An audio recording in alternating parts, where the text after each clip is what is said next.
때는 조선시대 중종 때의 한 인물에 관한 이야기다. 송도의 한 마을 이름 없는 선비의 집에서 한 아이가 태어났다. 이 아이는 일찍이 언변과 제주에 능하고 연기하여 한 번 본 책은 잊지 않았다고 한다. 그리고 장성하여 지방의 하급 관직을 지냈으나 스스로 만족할 수 없었다. 사내가 관직을 포기하고 팔도를 누비며 세월을 보낼 때였다.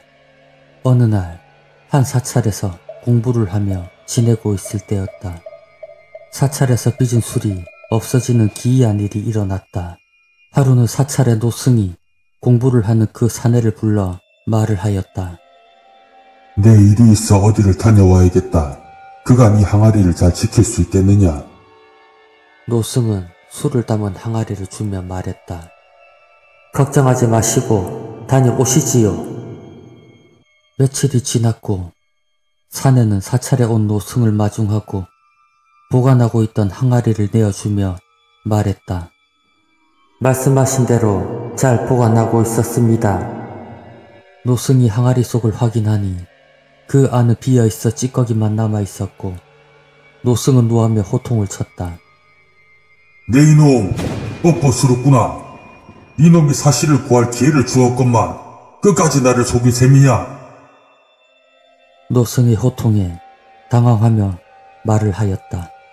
어찌하여 저에게 화가 나셨습니까? 저는 시키는 대로 했을 뿐입니다. 노승은 지금껏 술이 없어지는 일이 사내가 꾸민 짓으로 생각하였고 시험삼아 술 항아리를 맡겼던 것이다. 억울합니다. 저에게 다시 한번 술을 내어주신다면 이런 일을 벌인 자를 찾겠습니다. 기회를 주십시오. 그 말을 들은 노승은 노기를 진정하고 기회를 주었다. 그날 밤이었다. 술을 지키고 있으니 스산한 기운이 항아리 속으로 들어가는 것이었다. 이를 기이하게 여기며 기운이 흘러나오는 곳을 따라갔다. 얼마나 걸었을까? 한 동굴 안에서 술래 가득한 기운이 나오고 있었다. 그 동굴 안에서 한 여우가 술에 취해 자고 있었다. 사내는 붉은 모래를 머금은 줄로 그 여우를 결박하였다. 잠시 후 여우가 깨어났고 사내가 소리쳤다. 이 요망한 것이 사람에게 해를 끼치느냐? 내 억울함을 풀고 너를 죽일 것이야. 그 말을 들은 여우가 사람의 말로 애원하였다. 한남님 물인 제가 죽을 죄를 지었습니다. 한 번만 용서해 주신다면 미연에 꼭 보답하겠습니다. 네 놈이 무슨 수로 사람에게 은혜를 갚는단 말이냐? 저에게 환수를 부릴 수 있는 귀한 비서가 있습니다. 그것을 드리겠습니다. 그리고는 그 사내에게 동굴 속 바위 틈을 지나 숲속으로 가면 작은 초당이 있으며 그 초당 안에는 비서가 있다고 하였다. 그 사내는 결박한 여우와 같이 바위 틈을 지나 숲속으로 걸어갔다. 얼마나 걸었을까? 희미하게 한 초당이 보이기 시작했다. 참 기묘한 일이구나.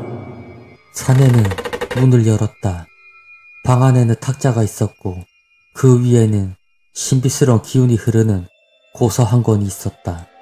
요사스러운 여우가 말한 책이 이 책인가 보구나. 사내는 책을 읽기 시작하였다. 아니 이건 한 번도 본 적 없는 기이한 내용이었다. 그 내용인즉 환술과 도술에 관한 비법이 기술되어 있었다. 사내는 처음 보는 신비한 책에 빨간 점을 찍으며 읽어나가기 시작했다.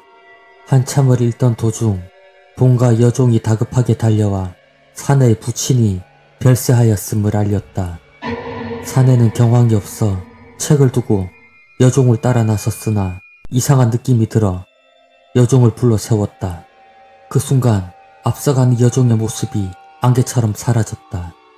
사내는 여우의 요사스러운 속임수임을 깨닫고 다시금 초당으로 뛰어갔다. 방 안에는 붉은 점 표시가 되어 있는 책의 부분은 찢겨져 있었고 사내가 읽지 못한 부분은 여우와 같이 사라지고 없었다. 사내는 기이한 책에 있던 화술과 도술 변시술 등을 익혔고 그가 바로 호는 우사 전우치였다. 전우치에 관한 괴이한 일화가 어우야당, 지봉유설, 대동야승 등 여러 문헌에 남겨져 있다. 하루는 기재 신광안의 집에 있을 때였다. 그 자리에는 조선 중기 문신인 송인수도 있었다. 신광안이 송인수를 보며 인사차 말하였다. 자네 우사 정군을 알고 있는가? 신광안의 말에 송인수가 대답하였다. 그 명성은 익히 들었소만 이렇게 만남이 늦은 것이 한스럽습니다. 송인수의 말이 끝나자 신광안이 말하였다. 전우치 자네 이분을 위해서 재밌는 것을 좀 보여줄 수 있겠는가? 기재 신광안의 말에 전우치는 대답하였다. 무슨 재미있는 일이 있어야 보여드리지요. 잠시 후 식사가 나왔고 전우치는 밥을 한술 입에 넣었다. 입안에서 밥알을 오물거리는 것을 다들 보고만 있었고 전우치는 입안에 있던 밥알을 마당에 내뿜었다. 그의 기이한 행동에 다들 아무 말도 할 수 없었다. 잠시 후 마당에 흩어져 있던 밥알들이 점점 커지며 꿈틀거리기 시작했다. 쩍 하는 소리와 큰 밥알이 갈라지더니 그 속에서 나비가 나와 날개짓을 하였다. 집 마당에 있던 수많은 나비가 날개짓을 하며 하늘로 사라졌다. 하루는 전우치가 여러 벗과 있을 때였다. 좌중에 한 사람이 말했다. 전우치 자네 천도를 구할 수 있겠는가? 그 말을 듣고 전우치가 대답하였다. 그것이 뭐가 어렵겠는가? 새끼줄 100발만 가지고 오시게. 집안의 종이 새끼줄을 가지고 왔고 전우치는 멀리서 보고 있는 동자를 불렀다. 그리고는 새끼줄을 공중으로 던지니 기이하게도 줄은 점점 하늘로 올라가는 것이었다. 전우치가 동자를 보며 말했다. 이 새끼줄이 닿는 곳에 올라가면 푸른 복숭아가 많이 열려있을 터이니 따서 내려보내거라. 그 말을 들은 동자가 줄을 잡으니 놀랍게도 하늘로 올라가기 시작하였다. 반 시즌 정도 지났을까? 하늘에서 무엇인가 떨어지기 시작하였고 살펴보니 잎이 달린 푸른 복숭아였다. 그 자리에 있던 이들이 앞다투어 그 복숭아를 정신없이 먹었다. 감미로운 단물이 넘치듯이 흐르는 것이 이 세상의 맛이 아니었다. 다들 그 맛에 취해 있을 때였다. 하늘에서 땅을 적실 듯한 피가 떨어지고 잘려나간 아이의 팔과 다리, 머리와 같은 신체들이 땅으로 떨어졌다. 정신없이 복숭아를 먹던 일행 중 소리를 지르거나 혼절하는 자도 있었다. 이에 전우치가 일그러진 표정으로 말했다. 자네들의 요구에 죄 없는 아이가 목숨을 잃었네. 아마도 천도를 지키는 신장에게 들킨 것 같네. 전우치는 말없이 아이의 사지와 신체를 수습하였다. 그리고는 원래의 모습대로 맞춰놓고 알 수 없는 주술을 외우니 조각나있던 시체가 꿈틀거리고 일어서는 것이었다. 그러더니 아이의 시체는 비틀거리다 밖으로 뛰어나갔다. 이렇듯 기이한 도술에 관한 많은 일화가 전해진다. 그리고 전우치의 죽음에 대해서도 많은 이야기가 있다. 하루는 절친한 벗인 황해도 재령군수 박강우의 집에 기거할 때였다. 황해도 관찰사에게서 박강우에게 편지가 왔다. 그 내용은 이러하였다. 나라를 혼란스럽게 하는 죄인 전우치는 죽어야 한다. 전우치를 붙잡아두라. 박강우는 상부의 편지를 받고 고민에 빠졌다. 하지만 그간의 우애를 생각하여 전우치에게 사실대로 말하였다. 이내 그는 여유로운 표정으로 말하였다. 큰일을 할 자네가 나 때문에 고생이 많구만. 나에게 다 생각이 있으니 걱정하지 말게나. 전우치는 마저 남은 술잔을 비우며 처소에 들었다. 다음 날 아침 여종의 비명소리가 아침을 깨웠다. 전우치는 스스로 목을 메고 죽어있는 모습이었다. 이에 박광우가 슬퍼하며 전우치의 장례를 후하게 치러주었다고 한다. 또 다른 문헌에는 이러한 이야기도 전해진다. 조선에 윤세평이라는 학식과 도술이 뛰어난 대신이 있었다. 윤세평은 평소 전우치가 옳지 않은 도술로 세상을 어지럽게 하고 있다는 소리를 듣고 죽여야겠다는 마음을 먹고 전우치를 찾아가게 되었다. 하루는 전우치가 자신의 일진을 보고 아내에게 말했다. 이보시오. 오늘 윤세평이라는 자가 나를 찾아오거든 며칠간 산에 갔다고 하시오. 내가 있는 곳을 절대 알려주면 안 돼요. 이 말을 하고는 작은 벌레로 변해 마당 항아리 밑으로 숨었다. 그날 해가 질 무렵 아름다운 처녀가 전우치의 집에 찾아왔다. 그 여자는 이 집의 여종에게 말했다. 저는 이 집 주인과 평생을 약속한 사이입니다. 오늘 만나기로 하였는데 오지 않으셔서 찾아왔습니다. 이 말을 듣고 있던 전우치의 아내는 화가 나 마당으로 뛰어나왔다. 그리고 전우치가 숨어있는 항아리를 깨어버렸다. 그 순간 아름다운 여인이 큰 말벌로 변하여 벌레로 변한 전우치를 독침으로 쏘고 머리를 잘랐다. 그리고 작은 벌레는 죽은 전우치로 변하였고 말벌은 멀리 날아갔다. 여러 죽음에 관한 기록도 많지만 죽음조차 도술의 속임수였다고 하는 이야기도 전해진다. 전우치의 동문이 차식이 늦은 밤 책을 읽고 있을 때였다. 문 밖에서 차식을 부르는 소리가 들렸다. 이복에 자네 있는가? 익숙한 목소리에 차식은 문을 열었다. 평소와는 다른 기운의 벗이 있었다. 아니 우치 자네 기별도 없이 어쩐 일인가? 생각지 못한 방문에 당황하며 물었고 전우치는 말을 이었다.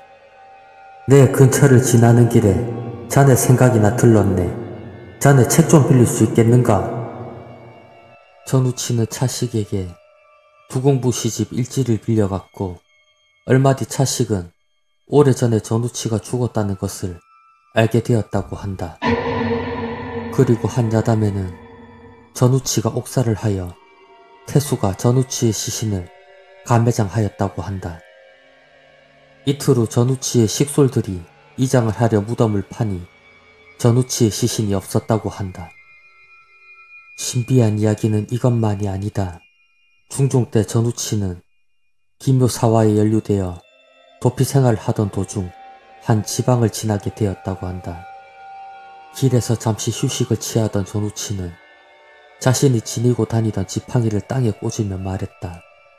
이 죽은 나무 지팡이가 다시 살아나면 전씨 가문이 번성할 것이다. 허나 살지 못하고 죽는다면 전씨 가문은 남의 그늘에서 살게 될 것이다.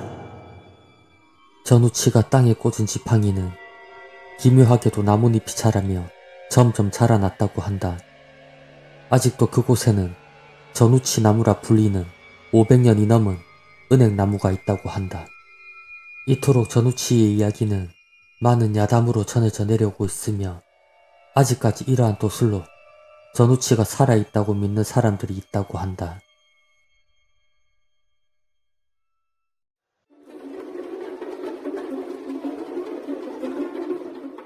때는 선조 19년에 일어난 괴이한 사건에 관한 이야기다. 관직을 가지고 있던 외암 김훈의 집에 가축과 종들에게 잇따라 의문의 죽음이 발생하고 그의 노모는 귀신의 씨인 듯 알 수 없는 말을 하는 망령이 났다.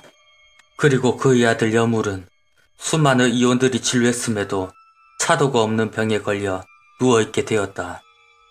결국 김훈은 사대부의 의를 깨고 유명한 점쟁이 신박점을 불렀다. 신박점은 심각한 목소리로 점괘에 관한 이야기를 하였다. 이 집에 한이 맺혀 죽은 처녀 귀신이 있습니다. 어떠한 연유로 우리 집에 귀신이 붙게 되었는가? 이제 우린 어찌해야 하는가? 점쟁이 신박점은 한참을 고민하다 어렵게 말문을 열었다. 소인의 재주로는 이 귀신을 쫓아낼 방법이 없으나 점쟁이는 말끝을 흐렸다. 말해보게. 정녕 방법이 없단 말인가? 귀신을 쫓을 수 있는 분을 알고 있습니다. 그게 누군가? 이조 정랑중 백사라는 호를 쓰시는 분입니다. 백사라면 이항복 대감 아닌가? 그분이 어떻게 귀신을 막을 수 있단 말인가? 그분이라면 능히 방법이 있을 겁니다. 어서 그분을 찾으십시오. 김우는 반신반의했지만 사람을 시켜 이조 정랑을 불렀다. 저녁 노을이 질 무렵 백사 이항복이 도착했다. 김우는 이항복에게 자초지종을 설명했고 그 말을 들은 이항복은 태연하게 점쟁이에게 물었다. 그럼 내가 어떻게 하면 되겠는가? 점쟁이 신박점은 대답하였다. 대감은 의선대군의 인을 받지 않으셨습니까? 웬만한 귀신은 대감에게 접근조차 못할 것이니 이 집 자제분을 지켜주십시오. 점쟁이의 말을 들은 이항복은 목욕체계를 하고 의관을 정갈이한 채 조용히 앉아 있었다. 시간이 지나 어두워지자 갑자기 세찬 바람이 불었다. 그리고 정신없이 누워있던 김훈의 어머니가 벌떡 일어나더니 귀신에 씌인 듯한 목소리로 말을 했다. 오늘 이 날을 기다렸다. 내 놈들을 모두를 죽일 것이야. 그 모습을 보고 있던 담이 약한 사람들은 혼절을 하였고 다른 사람들도 겁에 질려 엎드린 채 일어나지 못했다. 귀신 들린 노파가 여물의 곁으로 가는 순간 이항복을 보고 뒷걸음질 쳤다. 내 놈 뭐 하는 놈이냐? 썩 비키거라. 귀신 들린 노모가 고함을 질렀으나 이항복은 태연히 지켜보고 있었다. 그러자 노파는 벽에 걸린 검을 들어 이항복에게 휘둘렀다. 비키지 않으면 이걸로 네 놈을 찢어 죽이겠다. 그러나 이항복은 물러나지 않고 제망매가를 불렀다. 그만하거라. 내 오늘은 그냥 가지만 후에 내 놈들을 모두 죽여버리겠다. 귀신이 물러나자 노모는 검은 피를 토한 채 쓰러졌다. 이항복은 점쟁이에게 말했다. 내 재주가 마땅치 못하여 원기를 완전히 잡지 못했네. 자네는 무슨 도리가 없겠는가? 점쟁이는 잠시 점괘를 본 후 입을 열었다. 이 원기는 보통 원기와는 다른 듯합니다. 상당한 덕을 쌓은 귀인 듯한데 무슨 사연으로 원기가 된 듯합니다. 그 사연은 이제 사위가 잘 알고 있을 듯합니다. 점쟁이의 말을 듣자 모여있던 집안 사람 중 사위가 소스라치게 놀라며 점쟁이에게 말했다. 그럴 리가 없사옵니다. 그 귀신은 분명히... 라며 사위는 말끝을 흐렸다. 무슨 말인지 상세히 말해보게. 사위의 말은 이러했다. 예전에 과거 시험을 치르러 가는 도중 비를 피하려 산중의 사당에 들어갔는데 벽에 미인도가 있어 사위가 무언가에 홀린 듯 그 미인도에 손을 올리는 순간 어디선가 여자의 음성이 들렸다고 한다. 제가 마음에 드시옵니까? 누구시오? 사위는 소스라치게 놀랬다. 놀라지 마옵소서. 소녀 잡기이긴 하나 사람을 해치지는 않습니다. 악이 없는 귀신의 말에 사위는 안심을 했고 이런저런 이야기를 나누었다고 한다. 내가 변변치 못하여 세 번째 과거 시험을 보러 가는 중이오. 이번에도 과거에 떨어지면 부모님과 약혼자를 볼 면목이 없어 걱정이오. 그럼 소녀가 도와드리겠습니다. 대신에 제 부탁 한 가지를 들어주실 수 있겠습니까? 사위는 걱정이 되었지만 이내 대답하였다. 그렇게 해주겠소. 내가 어떻게 해야 하오? 제 초상화를 가져가 주십시오. 처지가 급해 귀신의 말을 들었고 그 후 과거에도 급제하고 장가도 들게 되었다. 사위의 말을 들은 김훈이 노하며 소리쳤다. 이놈이 귀신을 부린 게로구나. 아니옵니다, 장인어른. 저의 말을 들어주십시오. 김훈이 화를 다스리고 이어지는 사위의 말을 들었다. 처음엔 귀신의 말을 듣고 운수가 대통했다고 했다. 이후 어느 날 귀신이 나타나 약조를 지키라고 했다. 귀신이 요구하는 약속은 이랬다. 처남을 죽게 할 테니 저와 영혼 결혼식을 올려주십시오. 노기를 띠며 김훈이 화를 내며 물었다. 그래서 이 지경이 되었는가? 도저히 안 될 말이라 귀신을 죽게 하는 박쥐고기를 귀신한테 먹였습니다. 이내 귀신이 토하고 사라졌기에 전 귀신이 죽은 줄 알았습니다. 사위의 말을 듣고 점쟁이가 초상화에 대해 물었다. 점쟁이 말에 사위는 초상화를 가지고 왔고 그 초상화를 점쟁이가 보며 이야기했다. 아직까지 귀신에게 홀려뿌려 초상화를 보니 원래 원기는 아닌 듯하나 죽을 뻔했던 원한 때문에 악기가 된 듯합니다. 귀신은 박쥐고기를 먹으면 죽기 마련인데 누군가 귀신을 치료한 듯합니다. 누가 귀신을 치료할 수 있단 말인가? 김훈의 질문에 점쟁이는 깊은 한숨을 쉬며 말했다. 앞으로 나라에 큰 난리가 날 것입니다. 그때 큰 역할을 할 사람들이 싸웁니다. 그중 한 명이라면 귀신을 치료할 수 있습니다. 그게 누군가? 점쟁이는 고개를 들며 어렵게 말을 이어갔다. 이 이야기는 천기의 누설을 2번 하는 것이라 소인이 목숨을 보존치 못할 것입니다. 소인의 식솔들을 잘 보살펴 주실 거라 약주해 주십시오. 기분이 약속하자 점쟁이는 2번 절하고 피를 토하며 얘기했다. 내의원 허준을 부르십시오. 이내 쓰러진 점쟁이는 그 자리에서 죽음을 맞이했다. 김훈은 그의 아들을 살리기 위해 허준을 불렀다. 허준이 당도하자 이항복이 허준에게 귀신을 치료한 적 없냐고 물었고 허준은 놀라며 지난 일을 설명했다. 어느 날 허준이 자고 있을 때였다. 갑자기 서럽게 우는 듯한 소리가 들렸고 허준은 잠에서 깨 문을 열었다. 아무것도 없는 허공에서 피가 떨어지고 있었다고 한다. 허준은 잠시 놀랐으나 곧 정신을 차리고 소리를 쳤다고 한다. 거기 누구 있는가? 놀라지 마십시오. 저는 작기이온 때 박쥐고기를 먹었습니다. 부디 소녀를 가엾이 여기시어 치료해 주십시오. 내가 무슨 재주로 보이지도 않는 귀신을 치료한단 말이오. 벽에 제 모습을 그릴 테니 실로 진맥하여 주옵소서. 의원님밖에 못하는 일이옵니다. 그리고는 붓이 허공에 떠서 벽에 뭘 그리는가 싶더니 순식간에 한 미인의 초상화가 그려졌다고 했다. 허준은 놀랬으나 곧 정신을 차리고 초상화의 손목에 진맥을 대자 놀랍게도 그 맥이 느껴졌다고 한다. 그는 진맥 후 귀신의 몸에 감도는 나쁜 피를 뽑아내자 귀신은 감사하다고 하며 언젠가 담례를 하겠다고 하며 사라졌다고 한다.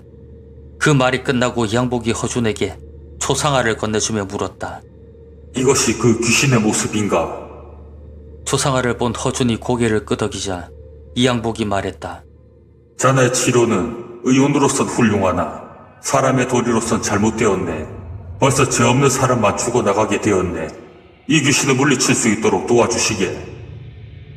허준이 침통한 표정으로 고개 숙여 대답했다. 그 후 시간이 흘러 밤이 되자 쑥대처럼 멍크러진 긴 머리에 시퍼런 칼을 든 원기가 그 모습을 드러냈다.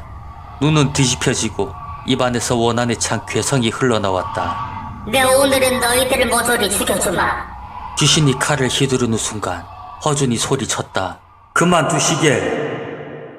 아니, 허 의원님이 어떻게 이 자리에 계시옵니까? 내 자네의 원한을 모르는 건 아니나 이렇게 사람들을 죽인다고 해서 무슨 좋은 일이 있겠는가. 부디 원한을 잊고 좋은 곳으로 가게나. 허준의 간곡한 부탁에 귀신은 칼을 놓았다. 소녀가 아무리 미천한 원기이지만 어찌 은인인 허 의원님에게 칼을 들이대겠습니까? 소녀가 물러날 테니 6년 후 여울님이 억울하게 죽거든 소녀와 짝을 지어주십시오.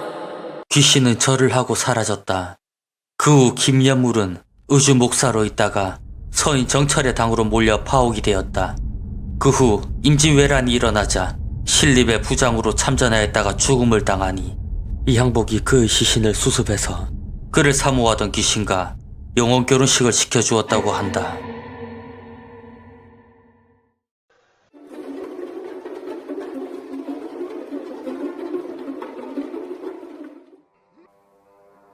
때는 조선시대 초기 연산군 때의 일이다. 채생이라는 한 선비가 한양의 훈련원 근처에 살고 있었다. 해가 저문 어느 날 채생은 거리에 나왔다. 밤거리에는 행인이 드물었고 구름 사이로 비치는 달은 은은하였다. 간간히 보이는 사람은 희미하고 얼굴을 분간하기가 어려웠다.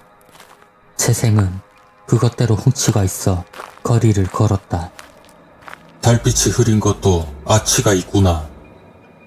채생은 정처 없이 걸음을 옮기다 누군가를 보고 눈을 크게 떴다. 어두운 밤 혼자 가만히 서 있는 여인이 눈에 띄었기 때문이었다. 이런 야밤의 여인이라니. 마치 무엇인가에 홀린 듯한 채생은 한 발 한 발 여인 앞으로 다가갔다. 달빛에 비친 그 여인은 마치 하늘에서 내려온 선녀 같았고 그 아름다움은 이루 형용할 수 없었다. 채생은 자기도 모르게 침을 삼켰고 행인이 별로 없는 거리에서 이런 절색을 만나 엉뚱한 충동을 느꼈다. 여인의 곁으로 간 채생은 헛기침을 하며 그 여인의 곁으로 다가갔다. 낯선 남자가 가까이 다가왔지만 여인은 놀라는 기색 없이 채생을 빤히 쳐다볼 뿐이었다. 채생은 더 이상 참지 못하고 그 여인에게 말을 걸었다. 이렇게 좋은 달밤에 우연히 나왔다가 뜻하지 않게 선녀 같은 분을 만나게 되었습니다. 끓어오르는 정을 억제할 수가 없어 광태를 보임을 부디 용서하십시오. 그러고 채생은 여인에게 더 가까이 다가가 덥석 손을 잡았다.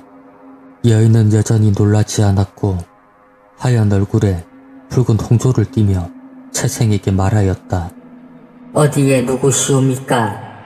나지막하게 묻는 여인의 목소리는 아름다운 얼굴만큼이나 맑고 아름다웠고 목소리마저 채생의 정신을 혼미하게 하였다. 저는 훈련원 근처에 사는 채라는 사람이요. 채생의 말을 듣고 여인은 입을 열었다. 이렇게까지 정중한 정을 보여주시니 감사할 뿐입니다. 이 보잘것없는 저에게 뜻이 있다면 능히 같이 가실 수 있겠습니까? 여인의 말에 채생은 기뻐하며 말했다. 감히 청하지는 못하고 바라고 있던 바입니다. 낭자께서 먼저 말을 꺼내주시니 어찌 마다할 수 있겠습니까? 여인은 채생의 말에 희미한 미소를 보이며 발걸음을 옮겼다. 채생은 기쁜 마음을 추스리고 그 여인의 뒤를 따라갔다.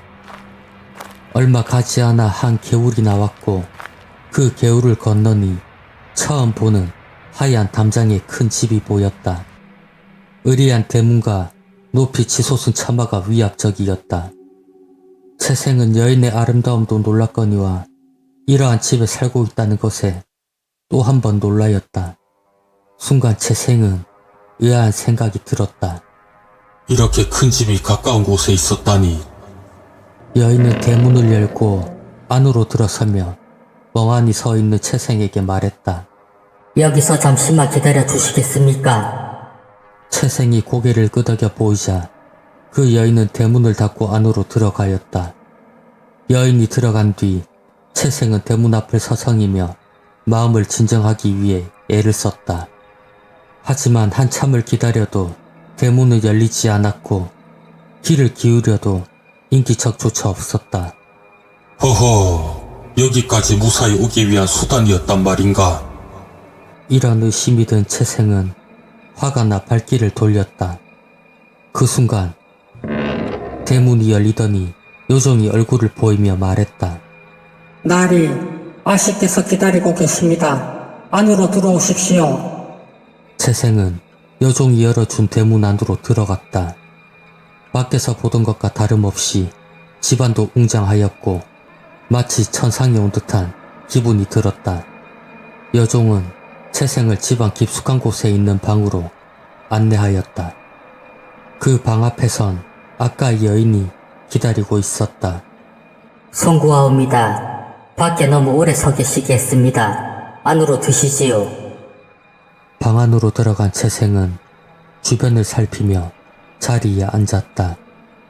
병풍은 진기하고 눈이 부셨으며 방석과 화롯불은 영롱하여 채생은 꿈을 꾸는 듯한 기분이 들었다.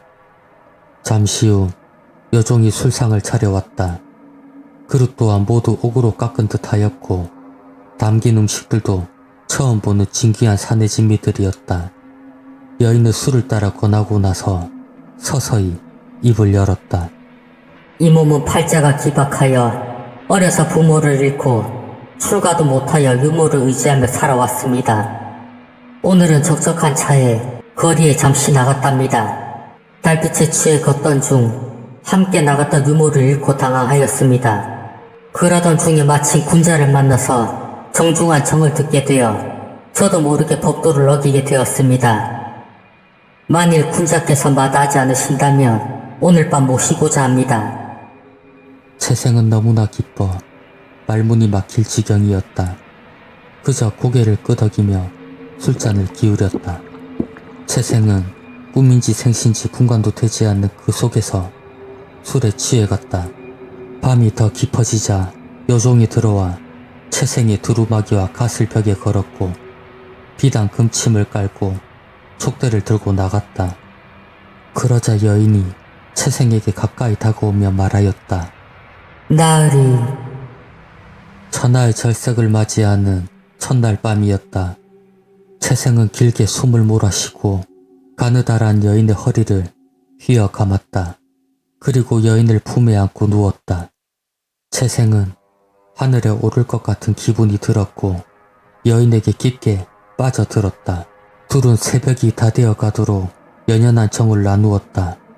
즐거움이 다하기도 전에 순간 산이 무너지는 듯한 큰 소리가 들려왔다.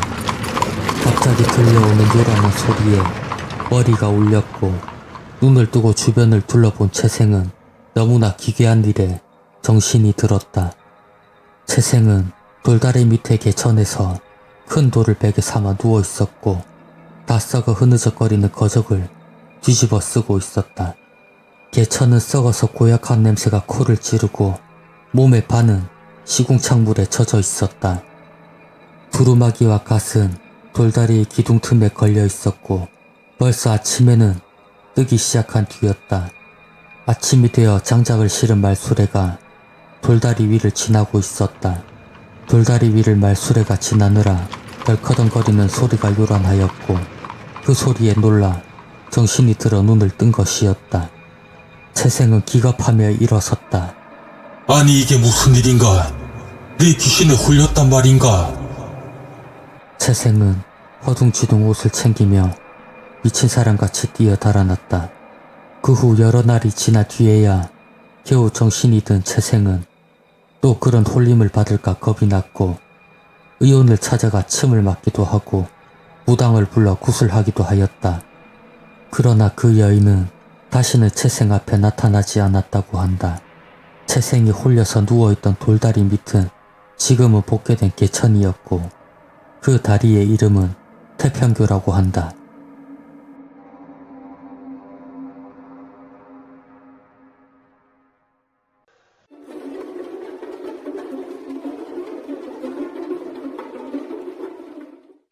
때는 조선 중기 신익성에 관한 이야기다.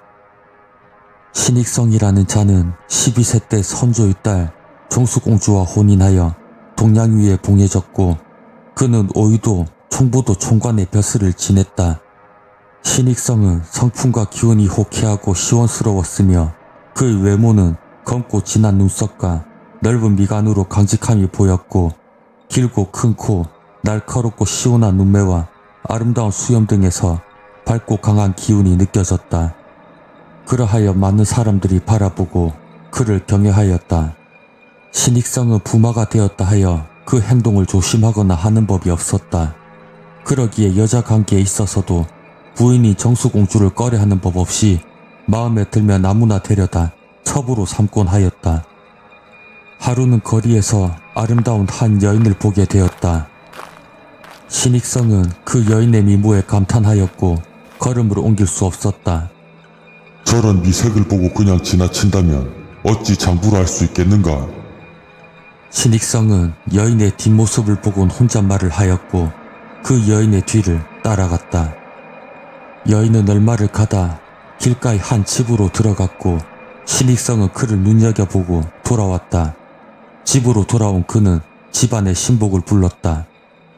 내 지나는 길에 한 여인을 보았다. 그 여인을 집안으로 들이고자 하니 그 집안에 대해 알아보고 오너라. 예, 나으리 말씀하신 대로 알아보겠습니다. 그 신복은 말을 타고 집을 나섰다. 얼마 지나지 않아 신복이 다가와 그 여인에 대해 알려주었다. 나으리, 그 여인에겐 아직 지아비가 없으며 그 집안 또한 대단치 않은 것 같습니다. 그 말을 들은 신익성은 입가에 미소를 지으며 말했다. 첩으로 들이기에 제격이로구나. 신익성은 무릎을 치며 말하였다. 그는 서둘러 중간에 사람을 내세웠고 그녀의 집안에 첩이 되기를 제안하였다. 여인 쪽에서는 좋은 기회라 생각하여 흔쾌히 승낙하였고 그녀는 며칠 지나지 않아 신익성의 집으로 옮겨왔다. 신익성은 수줍게 고개를 숙이고 있는 여인에게 말했다. 네 이름이 무엇이냐? 신익성은 흐뭇한 표정으로 그녀를 바라보고 있었다. 옥이라 하옵니다. 여인은 나직하게 대답하였으나 그 목소리는 은쟁반에 옥을 굴리는 듯하였다. 옥이라. 아주 좋은 이름이구나. 내 자태에 꼭 맞는 이름이다. 어디 얼굴을 들어보아라. 옥은 다소곳이 숙이고 있던 얼굴을 천천히 들었다. 그 모습을 빤히 바라보던 신익성은 자기도 모르게 군침을 삼켰다. 이리 가까이 오너라. 예, 나으리. 이로부터 옥의 옷고름은 신익성의 손으로 풀어졌다. 그 후 신익성과 옥의 사이는 옆에서 보기에도 민망할 지경이었다. 옥아, 이리 오너라. 신익성은 무슨 일에든지 우선 옥을 불렀고 옥은 신익성 옆에서 시중을 들며 한시도 떠나지 않았다. 어느 날 밤 신익성 품에 안겨있던 옥이 말하였다. 대감께서 저를 버리시면 이 몸은 죽을 것이옵니다. 신익성은 옥의 얼굴을 바라보며 깜짝 놀라 대답하였다. 무슨 소리냐? 내가 어찌 너를 버린단 말이냐? 신익성은 옥의 등을 쓸어주며 몇 번이고 다짐을 하였다. 옥은 신익성 품에 더 깊게 파고들며 재차 다짐을 하긴 하였고 이에 신익성은 서슴지 않고 고개를 끄덕이며 안아주었다. 그렇게 시간이 흘렀고 어느 날 신익성이 원주에 볼 일이 있어 홀로 떠났다. 그리고 다녀오는 길은 혼자가 아니었다. 원주에서 한 기생을 데리고 온 것이었다. 이 기생은 옥에 비해 조금 더 뒤떨어지지 않는 곱상한 얼굴이었고 나이도 옥보다 아래였다. 신익성은 원주 기생과의 세정이 깊어 한동안 옥의 방에 찾는 것을 이기까지 하였다. 옥은 질투로 인하여 뜬 눈으로 밤을 새웠고 베개를 눈물로 적시기가 일쑤였다. 그 소식을 들은 신익성은 미안한 마음으로 옥의 방을 찾아왔고 옥은 신익성의 품에 안기며 말했다. 대감, 저를 잊으셨습니까? 신익성은 옥의 어깨를 잡아 품에서 떨어뜨리며 말하였다. 옥아, 무슨 말을 하는 것이냐? 대감, 이 몸은 죽으라는 것이옵니까? 옥은 눈물을 흘리며 말하였고 신익성은 웃음으로 얼버무리려 하였다. 무슨 험한 말을 하는 것이냐? 저와 약조를 잊으셨습니까? 그년이 죽거나 내가 죽거나 해야지. 이래서 어디 살겠습니까? 허허, 그년이라니 무슨 소리냐? 대감께서 원주에서 데리고 오시년 말입니다. 그년이 집 대문 앞에 들어서자 이 몸은 헌시짝같이 버림을 당했으니 어찌하옵니까? 옥아, 말이 지나치구나. 옥은 이를 갈았으나 신익성은 연방 웃으며 어른거리기만 하였고 옥의 어깨만 쓸어주었다. 예전과 달라진 익성의 모습에 옥은 화가 치밀어 올랐다. 옥의 예쁜 얼굴이 일그러졌고 다시 한번 말하였다. 그년이 죽는 것을 봐야만 속이 시원하게 싸웁니다. 신익성이 듣다 못해 정색을 하고 꾸짖었다. 내가 어디 너를 버리거나 잊었더냐? 죽느니 사느니 하는 시기하면 못 쓰느니라. 더 이상 그런 소리를 한다면 다시는 이 방에 들리지 않을 것이다. 신익성의 호통에 옥은 입술을 깨물고 말이 없었다. 그런 지 며칠 후에 집안의 한 여종의 비명소리가 들렸다. 옥이 목을 메어 자결한 것이다. 옥은 끓어오르는 질투를 걷잡을 수 없어 몸부림치다 결국 스스로 대들보에 목을 메고 눈을 뜬 채 죽어 있었다. 허허, 시기하여 스스로 목숨을 버리다니. 신익성은 어처구니 없어 한동안 벌어진 입을 다물지 못했다. 하지만 예정으로 인해 죽은 옥이를 생각하면 측은하기만 하였다. 이로부터 며칠이 지나지 않아 신익성은 병석에 눕게 되었다. 여러 가지 약을 썼으나 소용이 없었고 무당을 데려가 굿을 하기도 하였다. 하지만 병세는 차도가 없었다. 도대체 무슨 병인지 알아야 손을 쓸 것 아닌가. 식구들은 서로 수군거리기만 하였다. 병은 오래 계속되었고 식구들 또한 병구 안으로 지쳐갔다.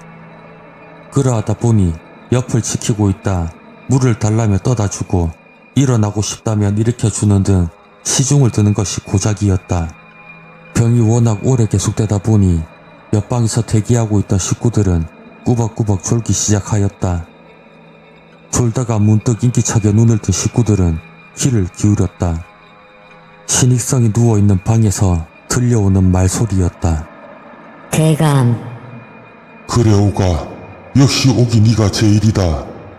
저를 버리지 마시옵소서. 내 약 좋아하지 않았느냐? 내가 어찌 너를 버리겠느냐? 그건 분명 신익성과 오기의 속삭이는 말소리였다. 기겁을 한 식구들은 살며시 문을 열고 방 안을 들여다보았다. 이부자리 속에서는 신익성과 오기 나란히 누워서 수작을 벌이고 있었다. 대감, 누가 들여다보옵니다. 어찌 감히 이럴 수 있습니까? 고양 것들, 내 이것들을 꾸짖어 다시는 그러지 못하게 하마. 대감, 옥은 아양을 떨며 신익성의 몸에 팔을 감았고 신익성은 그런 옥을 안으며 웃었다. 방 안을 들여다보던 식구들은 놀라고 민망한 마음에 급히 문을 닫고 물러섰다. 식구들은 멍하니 앉아 놀란 마음을 진정시켰고 문득 생각하니 괴이한 노릇이었다. 신익성은 오랜 병 안으로 기력이 쇠하여 그럴 기운도 없었으며 옥은 벌써 죽은 사람이었다. 자네도 보았는가? 분명히 옥이 얼굴이었고 목소리였네. 그럴 리가 있는가? 아무래도 이상하니 이러고 있을 때가 아니네. 식구들은 선뜻 두려운 생각이 들어 다시 문을 열어보았다. 신익성과 옥이 누워있던 자리에는 옥의 자태는 보이지 않았고 신익성은 눈을 뜨고 싸늘하게 죽어있었다. 이에 식구들은 질투에 눈이 멀어 목을 맨 옥이 죽은 뒤에도 질투를 버리지 못해 신익성을 데려갔다고들 하였다.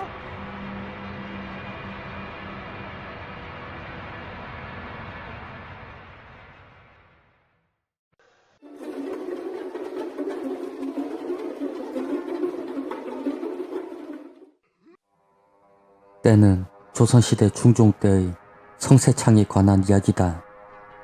성세창은 그 벼슬이 좌의정에까지 이르렀던 사람이다.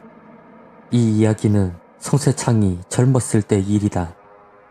그의 집 서쪽에는 숲이 무성하였고 낮에도 어둡고 기괴한 기운이 느껴졌다. 어느 날 밤 그 숲에서 스산한 종소리가 들려왔다. 마을 사람들은 이상한 소리에 서로 수군거렸다. 희한한 일일세, 저 숲에 절이 있는 것도 아닌데 무슨 소린가? 저기 어디 종소린가? 이 밤에 저렇게 음침하고 흉한 소리가 들리다니 참으로 희한한 일일세. 서쪽 숲에서 들려오는 음산한 종소리는 듣는 사람으로 하여금 소름이 끼쳤다. 그리고 소리만 들려오는 것이 아니었다. 어둠이 깔리면 숲 쪽에서 돌이 날아오기도 하였다. 무엇인가 아주 강한 힘으로 던지는 듯 집안으로 굴러 떨어지기도 하였고 집안의 항아리를 깨기도 하였다. 자네 그 이야기 들었는가? 서쪽 숲에 귀신이 산다고 하네. 그 앞을 지나다 귀신에 씌이고 그 귀신이 던진 돌에 맞고 크게 다친 사람도 있다고 하네. 이러한 소문이 마을에 퍼져나갔다. 그 소문을 뒷받침하는 듯 돌은 매일같이 날아왔고 더욱 기괴한 일이 생겼다. 하얀 불빛을 내는 도깨비 불이 공중을 날아다니기도 하였다. 사람들은 수많은 원혼이 그 숲에서 있다고 생각하였다. 이러한 일이 있은 후로는 어느 집이든 밤이면 대문과 방문을 굳게 닫고 일체 출입을 금하였다. 사람들은 겁에 질려 귀를 기울였고 어서 날이 밝기만을 기다렸다. 음산하고 요기가 도는 종소리가 은은히 들려오거나 어디로 날아가는지 돌팔매 소리가 나기도 하였다. 혹 담대하여 뜰에 나왔던 사람은 날아다니는 도깨비불을 보았다고 하였다. 그러나 성세창은 담대하여 이런 소문에 놀라지 않았다. 무엇이 두렵단 말인가? 겁을 집어먹고 있으니 더 기괴한 일이 일어나는 것이다. 바르고 강한 기운 앞에는 그런 유사스러운 것도 감히 접하지 못하는 법이다. 성세창은 겁먹은 사람들을 꾸짖었고 집안의 식솔들에게 바르고 강한 기운을 갖기를 권하였다.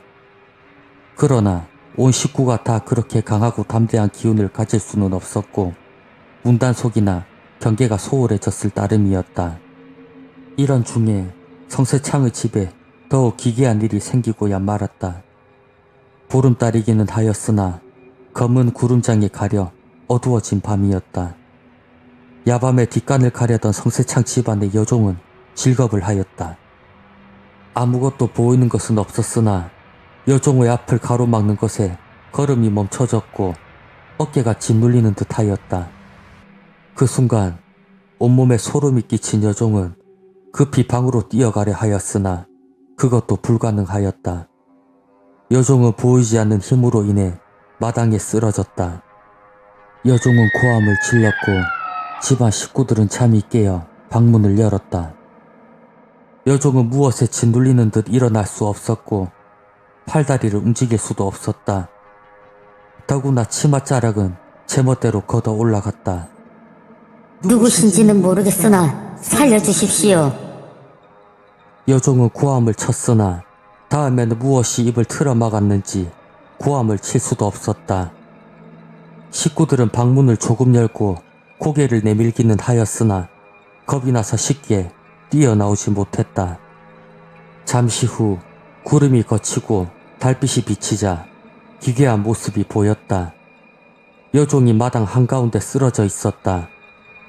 그녀의 아랫도리는 벗겨져 있었고 허우적거리고 있었다. 집안 식구들이 어처구니 없어 혀를 차기는 하였으나 뛰어나가는 사람은 없었다. 얼마 후에야 하나 둘 식구들이 마당으로 나왔고 여종은 지쳐서 식은땀만 흘리고 있었다. 이게 어찌된 일이냐? 여종은 겁에 질리고 지친 듯 대답을 하지 못했다. 이거사 말을 해야 할 것 아니냐? 아무리 물어도 여종은 대답을 하지 못하였다. 사랑채에서 자던 성세창은 늦게서야 이 소식을 듣고 그 여종을 불렀다. 누가 너에게 그런 짓을 하였더냐? 아무도 없었습니다. 허허, 그럼 어찌 땅에 쓰러진 것이냐? 무엇인가 강한 힘이 저를 쓰러뜨렸습니다. 그러고는 어쨌단 말이냐? 그게 저도 잘 모르겠사옵니다. 여종은 고개를 푹 수그리고 더 대답을 하지 못하였다. 여종은 귀신에게 겁탈을 당하고 말았던 것이다. 허허, 이런 궤변이 있나? 성세창은 혀를 끌끌 차고 안타까워하였다. 이 소식은 삽시간에 동리에 퍼져나갔다. 또 날이 갈수록 여종의 배는 불러갔다. 귀신에게 겁탈을 당하여 임신을 하였다는 것이다. 이런 일은 비단 성세창의 집에서만 일어난 것이 아니라 같은 동리의 몇몇 군데에서 연달아 일어났다. 그 일대는 인심이 흉흉해지고 술렁거렸다. 무당을 불러다가 구술하면 귀신을 쫓을 수 있을 것이네. 아닐세, 중을 불러다 경을 읽어야만 될 것이네. 인근 마을에 이러한 소문이 돌았고 무당을 불러오는 집도 있고 중을 불러오는 집도 있었다. 부적을 만들어 집 여기저기에 붙이기도 하였고 심지어는 술사니 도사니 하는 사람들을 불러오기도 하였다. 그러나 아무런 효염이 없었고 기괴한 일은 계속되었기에 성세창은 이를 갈았다. 모두 겁먹고 술렁거리니 귀신이 더욱 날뛰는 게 아니냐? 더구나 여종이 겁탈당한 것이 우리 집 처음이었다니 이런 망측한 일이 있는가? 성세창은 수치를 씻는 방법은 귀신을 쫓는 길밖에 없다고 생각되었다. 하루는 성세창이 목욕 재개 후 이관을 정갈이 한 채 집 밖에 돗자리를 깔고 서쪽 숲이 있는 곳을 향하여 큰 칼을 옆에 두고 앉아 있었다. 어느 정도 시간이 지났을까 물기를 머금은 차가운 바람과 함께 스산한 종소리가 들리기 시작하였다. 그 소리는 성세창을 향하여 다가왔다. 내 이놈! 썩 나와서 모습을 보이거라! 담대한 성세창의 모습에 종소리는 더 이상 가까이 오지 못하였다. 밤이 깊어지자 성세창은 더욱 정신을 바짝 차리고 눈을 부릅떴다. 눈도 깜빡거리지 않고 귀신과 대결하려는 각오를 단단히 하고 있었다. 이렇게 몇 시간이 지났으나 귀신은 나타나지 않았다. 점점 희미하게 들려오던 종소리도 들리지 않았고 돌이나 불덩이가 날아오지도 않았다. 성세창은 긴장이 풀리고 귀신을 쫓았다는 생각이 들었다. 바르고 강한 기운 앞에는 은기인 귀신을 접하지 못하느니라. 성세창은 일어나서 집으로 들어가려고 돌아섰다. 그 순간 온몸에 소름이 끼치더니 큼직한 돌이 발꿈치 뒤에 떨어졌다. 그날 이후 점차 귀신의 장난은 없어졌다고 한다. 사람들은 말하기를 성세창이 귀신을 쫓은 것이라고 하였다. 이후 성세창은 여러 간직을 지내고 험난한 일을 회피하지 않고 시종일관 담대하게 어려움을 해결하고 수많은 치적을 이루었다고 한다.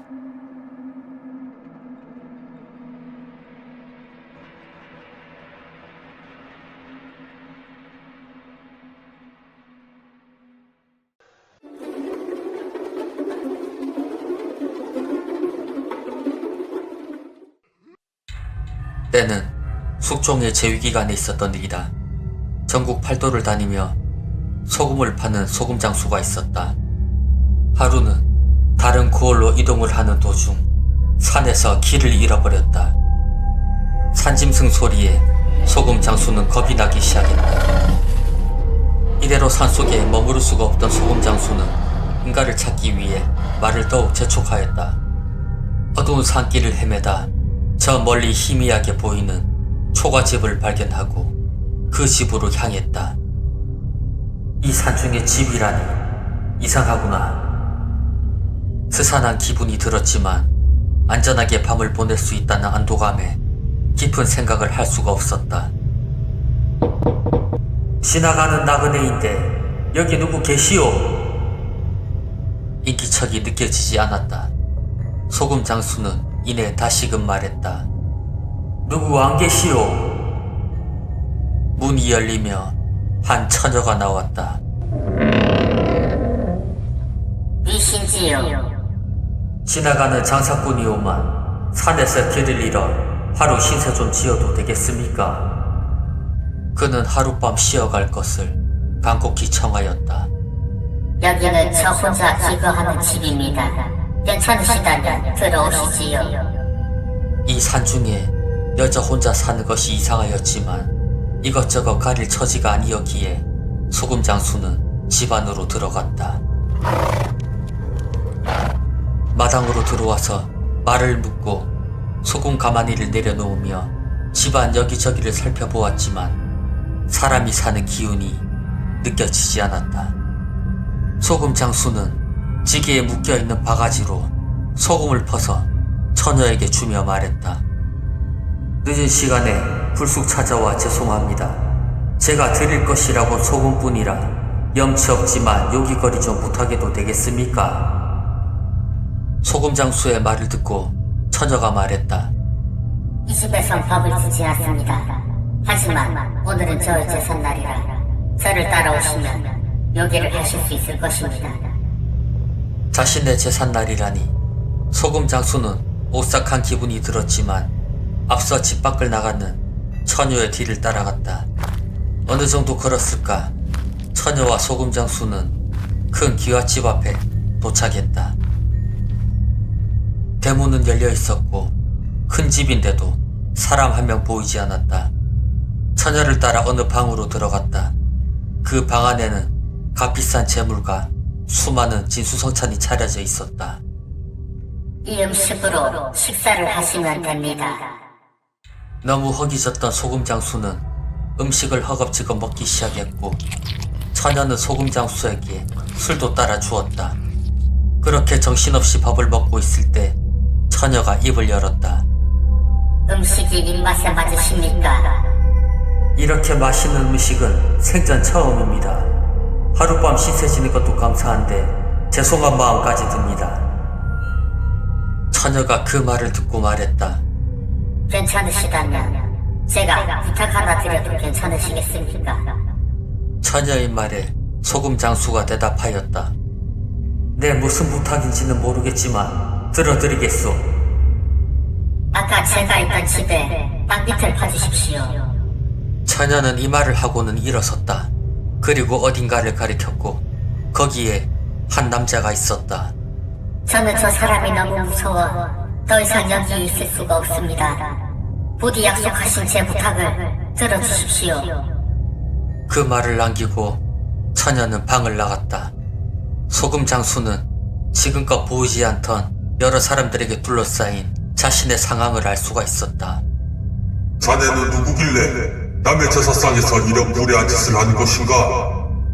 제사를 지내던 사람들도 제사 도중 보이지 않던 소금 장수가 갑자기 나타나 음식을 먹고 있는 것을 보고 당황하였으며 여러 장정들이 소금 장수를 붙들었다. 네, 다시 묻겠네. 자네는 누구이며 왜 딸의 제삿날에 이런 짓을 하는가?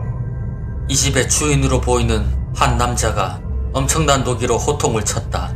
이에 소금 장수는 당황하며 말을 하였다. 저는 한 처녀를 따라왔습니다. 그리고 처녀가 먹어도 된다고 하기에 그랬습니다. 그리고는 조금 전까지 있었던 일을 말했다. 아무도 그 말을 믿어주지 않았고 억울한 소금 장수는 그 사람들에게 집으로 가보자고 하였다. 소금 장수와 여러 사람들이 처녀를 봤던 곳에 도착했으나 집은 보이지 않았고 큰 나무 한 그루만 있었다. 그 나무에 소금 장수의 말과 소금 가마니가 있었다. 분명히 여기에 한 처자와 집이 있었습니다. 그 순간 소금 장수는 처녀의 부탁이 생각이 났고 자신을 붙들고 있던 장정들을 뿌리치고 땅을 파기 시작했다. 소금 장수의 행동을 보던 그 집 주인이 하인들에게 같이 땅을 파보라고 하였고 여러 명이서 땅을 파자 그곳에서 여성의 시체가 나왔다. 아니, 이 아이는 집안의 주인이 여자의 시체를 보고 좌절하였고 시신을 본 사람들은 그 자리에 주저앉아 하염없이 울기 시작하였다. 이 아이는 3년 전에 실종된 내 셋째 딸일세. 자네가 알고 있는 것을 전부 말해보게. 소금 장수는 모든 일을 말하였고 처녀가 손짓으로 알려주었던 남자에 대해서도 이야기를 하였다. 처녀가 알려주었던 그 남자는 집안의 첫째 사위였다. 소금 장수의 말을 들은 집주인은 첫째 사위를 가두고 형벌과 함께 조사를 하였다. 결국 사위는 실토를 하였는데 그 내용은 이러하였다. 이쁜 막내 처제에게 흑심을 품고 어느 날 자신이 있는 곳으로 유인을 한 후 겁탈을 하려 했었다고 한다. 완강하게 반항하는 처제를 홧김에 죽이고는 소금 장수가 처음 처녀를 봤던 그곳의 큰 나무 밑에 파묻었다고 하였다. 그리고는 한양에서 살며 처가에 오지 않다가 3년이 지난 후 그동안 셋째 딸을 찾지 못했던 장인이 결국 딸이 죽은 걸로 여기고 제사를 치른다고 하자 안심하고 제사에 참석했던 것이다. 집주인은 셋째 딸의 시신을 찾고 범인을 잡게 도와준 소금 장수에게 한마디기에 전답을 내어주었다. 자네와 내 딸이 한 방에 있었고 딸의 술 대접도 받았으니 내 사이로구만. 그 후 소금 장수는 마을에서 농사를 지으며 살았고 해마다 딸의 제삿날에 참석해서 억울하게 죽은 처녀의 명복을 빌어주며 사위 노릇을 했다고 한다.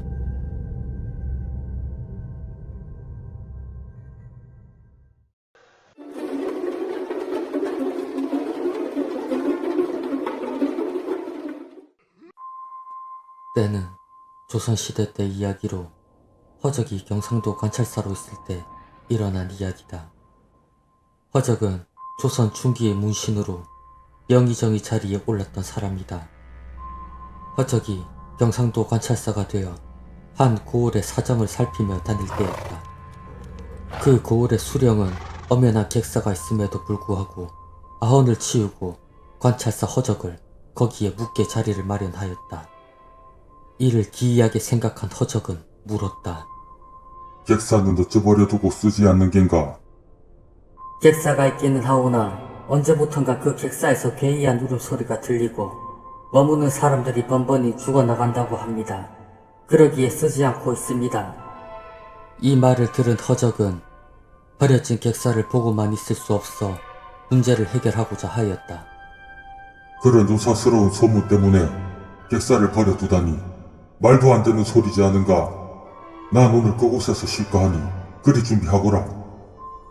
모두 놀라 허적을 말려보았지만 허적은 고집을 부렸고 하는 수 없이 객사를 청소하기 시작하였다. 그 객사는 분위기가 얼씬년스럽고 스산한 기운이 가득했다. 객사 뒤는 대나무 숲이었고 바람에 흔들리는 대나무 소리는 서럽게 우는 사람의 울음처럼 들렸다. 허적은 객사에 밝은 등잔을 마련하고 큼직한 칼을 챙겨 조용히 앉아 있었다. 여기서 사람이 죽어나간다니 무슨 일이 일어나는지 지켜봐야겠다. 자정이 지나고 순간 음산한 바람이 불더니 문이 열렸다. 그리고는 피골이 상접한 키 큰 사내들이 괴이한 소리를 내며 수없이 들어오기 시작했다. 수많은 괴이한 사내들이 들어오자 허적은 옆에 있던 칼을 쥐고 들어오는 그 사내들을 내리쳤다. 이상하게도 사내들은 간단하게 잘려나갔지만 그 수는 줄어들지 않아 허적은 연달아 큰 칼을 휘둘렀다. 얼마나 칼을 휘둘렀을까? 허적은 더 이상 늘지 않는 그 무리들을 확인하였다. 한숨 돌리려는 허적에게 갑자기 손끝이 아리는 냉기와 함께 귀가 찢어질 듯한 바람 소리가 들려왔다. 어느 순간 아직 어린 티가 나는 소년이 고개를 숙이며 들어왔다. 놀란 허적은 칼을 휘두르며 물었다. 너는 무엇이냐? 네가 사람을 해치는 것이냐? 허적의 말에 소년은 숙인 고개를 들었다. 고개를 든 소년의 눈에는 눈물이 흐르고 있었고 그 소년은 입을 열었다. 저는 원통하게 죽은 한 많은 원혼입니다. 허적은 휘두르던 칼을 내리며 그에게 물었다. 네가 많은 사람을 해친 것이냐? 사람들을 해하고자 한 일은 없습니다. 다만 원통하게 죽었기에 그 원수를 갚아달라 청하려 한 것입니다. 그리고 말을 이어갔다. 여기에 묵은 사람들은 저를 보고 지레 질겁하여 죽으니 말을 할 수가 없었습니다. 나리께서는 제 원수를 갚아주실 수 있는 담대한 어른인가 싶어 잠시 시험하여 본 것입니다. 시험하여 보다니 그게 무슨 말이냐? 예, 나으리, 바닥을 한번 보시지요. 나리께서 베신 게 무엇인지 말입니다.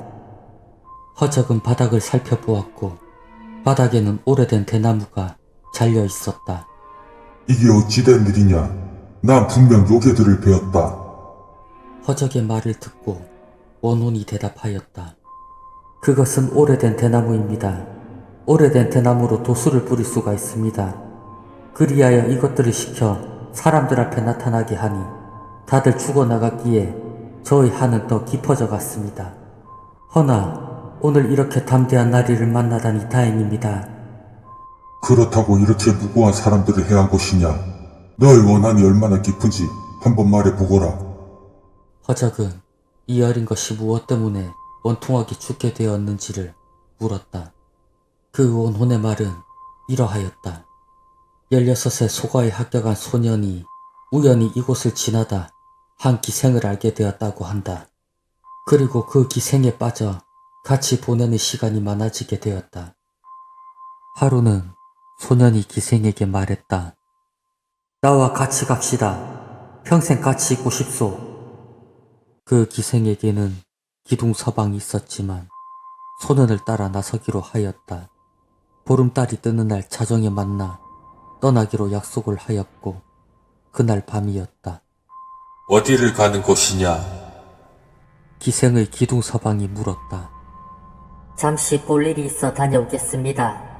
기둥서방이 모든 것을 알고 있는 듯 노하며 말하였다. 내 모를 줄 아느냐? 내 오늘 밤 그놈을 죽일 것이다. 그놈과 같이 떠난다면 너도 내 손에 죽을 것이야. 기생은 서방의 노여움이 무서워 어쩔 수 없이 소년을 죽이는 것을 도왔고 4대 독자인 그 소년은 그렇게 죽임을 당하고 집으로 돌아갈 수 없게 되었다고 한다. 4대 독자인 제가 억울하게 죽었으니 어찌 눈을 감을 수 있겠습니까? 이 객사의 판자 위에 제 시신이 버려진 지 10년이라는 세월이 흘렀습니다. 소년의 원호는 말을 마치자 눈에서 피눈물이 흐르고 있었고 대나무 숲에서 들리는 바람 소리도 억울한 영혼들이 우는 듯한 소리로 들려왔다. 듣지 않니 너무도 괘씸한 노릇이다. 너는 그것들의 이름을 기억하겠느냐? 원호는 기생과 서방의 이름을 말해 주었고 허적은 그 원혼에게 원한을 갚아주겠노라 약조하였다. 다음 날 아침 사람들은 허적이 죽었을 거라 생각하며 객사를 들여다보았다. 객사 안의 바닥은 오래된 대나무가 잘려져 있었고 허적은 눈을 감고 조용히 앉아 있었다. 모두들 처음 보는 광경에 혀를 내둘렀다. 허적은 사람을 불러 어젯밤 원혼이 알려준 그 기생과 서방을 불러오라 하였다. 얼마 지나지 않아 그 기생과 서방을 허적 앞에 데려왔고 그들을 꿇어앉히게 하였다. 그리고는 온화한 얼굴로 그 기생과 서방에게 묻기 시작하였다. 너는 전에 기생이었느냐? 네, 그러하옵니다. 그리고 너는 그 기방에서 일을 봐주던 자였느냐? 그렇습니다. 어찌 그러십니까? 기생과 남자는 머리를 숙이며 대답하였다. 그 순간 허적의 온화한 얼굴은 사라지고 녹이 띈 얼굴로 호통치기 시작했다. 너희들이 서로 공모하여 10년 전 무고하게 사람을 죽이지 않았느냐? 허적의 호통에 고개를 숙이고 있던 그들은 소스라치게 놀라며 대답하였다. 아닙니다. 그러한 일은 없습니다. 저희가 어찌 사람을 죽이겠습니까? 그들은 고개를 저으며 부인하였다. 시끄럽다. 무고한 사람을 죽이고 10년 동안이나 편히 살았으면 되었지. 이제 와서도 발뺌을 할 생각이더냐? 억울합니다. 저희는 사람을 죽이지 않았습니다. 그들이 계속 부인하자 허적은 아전에게 시켜 남녀를 객사로 끌고 가게 하였다. 그리고 객사의 바닥을 뜯게 하였다. 바닥을 뜯어내자 거기서 시신이 나왔고 모두들 기겁하였다. 마치 살아있는 듯한 고요한 얼굴의 소년이었다. 기이하게도 10년이라는 세월이 지났지만 썩은 곳 한 점 없는 모습이었다. 허적은 물끄러미 소년의 시체를 바라보았고 그 원한을 짐작할 수 있었다. 자, 보아라. 이래도 모른다고 하겠느냐? 소년의 시체를 본 그들은 얼굴이 파랗게 질려 떨기 시작하였고 바닥에 머리를 박으며 빌기 시작하였다. 잘못했습니다. 죽을 죄를 저질렀습니다. 허적은 크게 호통을 쳤다. 어떠라느냐? 당장 저것들을 끌고 가 목숨을 거두거라. 결국 죄를 저질렀던 기생과 서방은 심한 곤장을 맞고 그 자리에서 숨을 거두었다. 그리고 허적은 소년의 부모를 찾아 온전한 시신을 내어주고 후하게 장례를 치르게 하였다.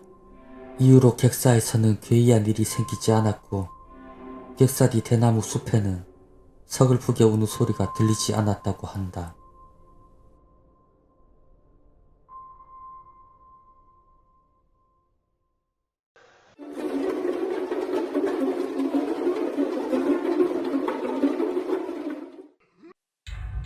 때는 조선 중기 서해 유성룡에 관한 이야기다.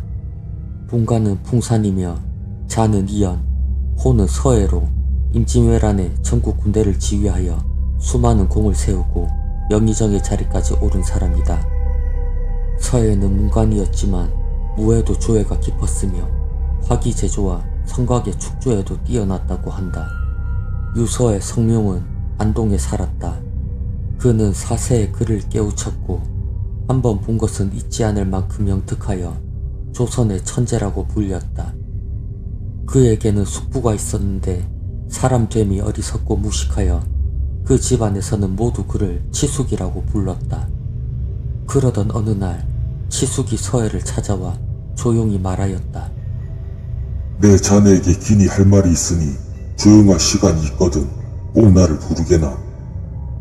자신에게 할 말이 있다고 한 것은 처음이기에 의아한 생각이 들었고 얼마 지나지 않아 서해는 숙부를 불렀다. 기다리고 있던 숙부가 찾아왔고 그는 떨어진 옷에 쭈그러진 관을 쓰고 기쁜 낯으로 조카 앞에 앉으며 말했다. 그간 안녕하였는가? 숙부님 잘 계셨는지요? 일전에 하실 말씀이 무엇인지 궁금하여 이리 모시게 되었습니다. 허허, 차차 이야기 앞세 내 오늘 그대와 바둑을 한판 두고 싶네. 류성룡의 바둑 실력은 당시 제일이었고 그는 그 숙부가 바둑 두는 것을 보지 못했기에 한숨을 쉬며 말했다. 김이 하실 말씀이 조카와 바둑을 두는 것이었습니까? 숙부께서 저와 적수가 되시겠습니까? 그러나 그 말에 시숙은 웃으면서 말하였다. 긴 말 말고 한판 두어보면 알 것 아닌가? 그리하여 숙부와 조카가 바둑을 두기 시작하였다. 하지만 예상과는 다르게 반도 두기 전에 서해는 바둑알을 들 곳이 없게 되었다. 이에 서해는 숙부가 비범함을 숨기고 사는 덕이 높은 사람이라는 것을 알아차렸고 무릎을 꿇고 정중히 말하였다. 유부유자 사이에 반평생을 이토록 속이시다니 이 조카의 마음이 편치 못합니다. 그러자 숙부는 온화한 미소로 말하였다. 어찌 그대를 속였다고 생각하는가? 세상에 관심이 없이 지내다 보니 우연히 그렇게 되었을 뿐이네. 앞으로 숙부님의 가르침을 받겠습니다. 그대는 이미 출세해서 나른 일에 바쁜 몸이고 나 같은 사람이 무슨 가르칠 말이 있겠는가? 허나 자네에게 긴히 청이 있네. 내일 반드시 중 하나가 찾아와서 자고 가기를 청할 것이네. 그 중을 절대로 재우지 말고 집 뒤 암자로 보내서 재우도록 하게. 이 말을 깊이 명심하고 절대로 그르치지 말아야 하네. 서해는 이처럼 단호하고 날카로운 눈빛의 숙부의 얼굴은 처음이었다. 일러주신 대로 따르겠습니다. 서해는 무릎을 꿇은 채 대답하였다. 그리고 다음 날 저녁 숙부가 말했던 것과 같이 중 하나가 찾아왔다. 그 중은 영남의 산천을 구경하러 왔다가 돌아가는 길이라고 말하며 말을 더 붙였다.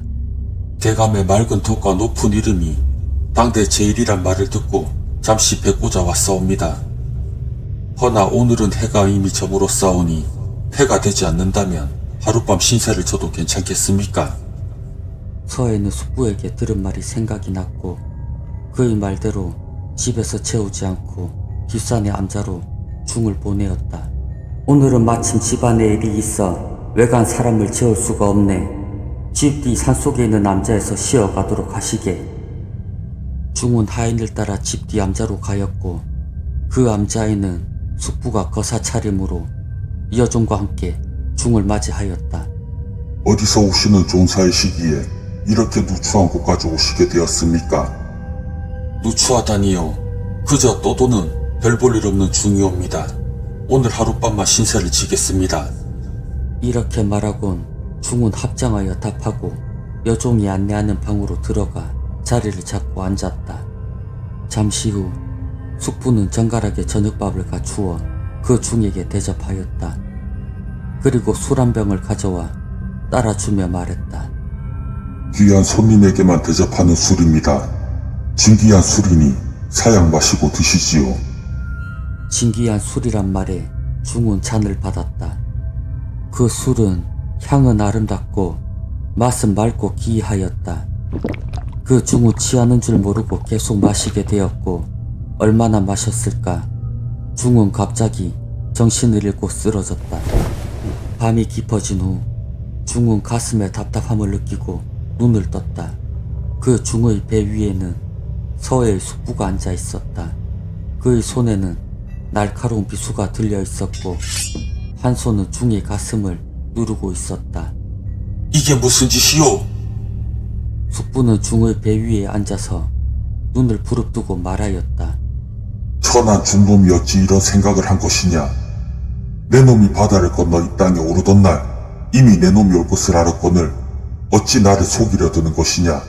사실대로 말한다면 너를 살려줄 것이다. 허나 그렇지 않으면 이 칼로 죽일 것이니 바른 대로 말하거라. 숙부는 중의 목에 칼끝을 천천히 찔렀고 중의 목에서 새빨간 피가 조금씩 흐르고 있었다. 그러자 그 중은 애걸하며 말하였다. 살려주십시오. 소승의 목숨이 나으리 손에 달려있는데 어찌 속이겠습니까? 소승은 일본에서 온 중입니다. 권배 평수길이 수의로 군사를 내어 조선을 침범할 것입니다. 허나 귀대계의 대감이 방해가 되니 저를 먼저 보내 귀대계 대감을 해치라 명을 받았습니다. 허나 이렇게 나리의 신감에 탈로가 난 것입니다. 목숨만 살려주십시오. 이 말을 듣고 서해의 숙부는 말하였다. 나라의 운은 하늘이 정하는 것이니 사람의 힘으로는 어찌할 수가 없다 하였다. 나도 역시 하늘의 뜻을 어기지는 못하나 우리 고을만은 병화에서 구제하고자 한다. 외병이 이 고을에 들어오게 된다면 모두 죽어나갈 것이다. 내 목숨을 살려줄 터이니 너는 돌아가서 평수길에게 전하도록 하거라. 숙부의 말이 끝나자 천지를 울리는 천둥과 비바람이 불었고 숙부의 손에 눌려있던 중의 가슴이 타는 듯한 통증을 느꼈다. 순간 온몸에 식은땀과 함께 말이 나오지 않았다. 숙부는 가만히 중을 노려보곤 몸에서 내려왔다.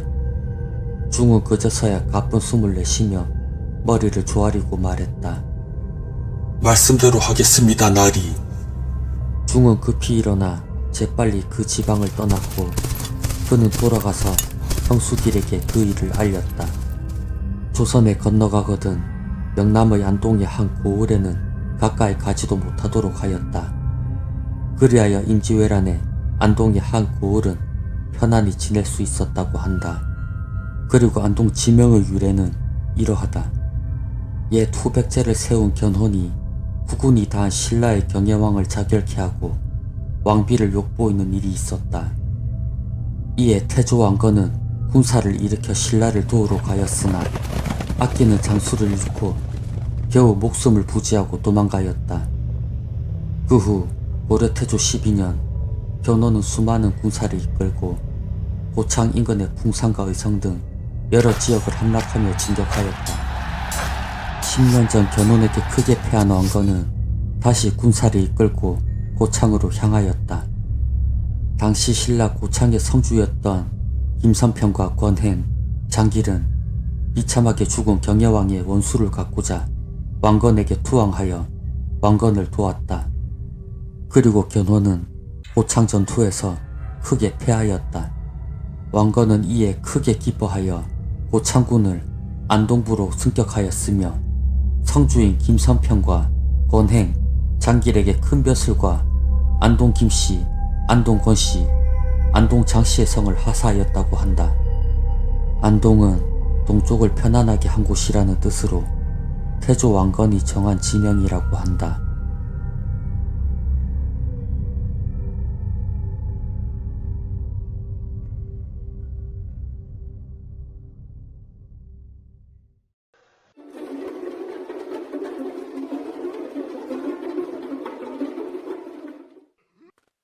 이 이야기는 조선시대 단종의 어머니 현덕왕후 권씨에 관한 이야기다.